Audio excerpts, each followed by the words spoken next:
Well, Howard Schultz is set to unveil how he would run the country as an independent centrist during a speech in Miami today.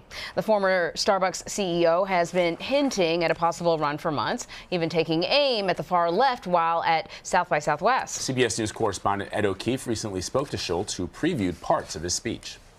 Well, what I can tell you is I've given a great deal of thought to what it would mean if I run for president and I'm fortunate enough to win as an independent centrist. And what I would do is I'd make a promise to the American people that as president, my administration and the Oval Office would be the most diverse administration in the history of the country in terms of bipartisanship, diversity, women, people of color, and do everything I can that the cabinet and the administration would be emblematic of the American people.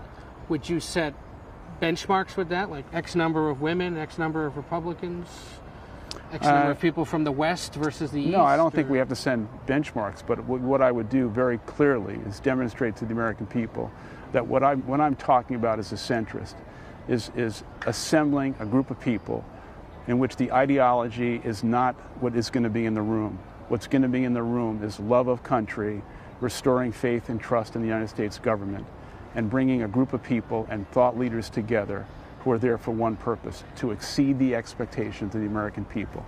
And that would be a cabinet and an administration that would be the most diverse and bipartisan in the history of the country.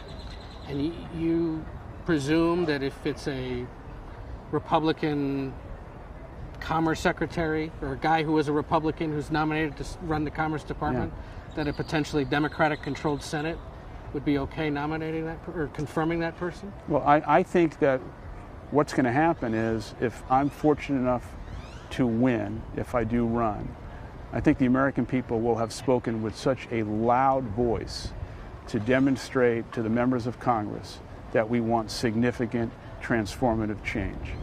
And I would lead that change and lead that charge. Well, Schultz also said he would not sign any legislation that isn't passed with bipartisan support. The former Starbucks CEO says he won't announce his candidacy until he looks at the polling numbers. Oh, that's a start. Yeah, right.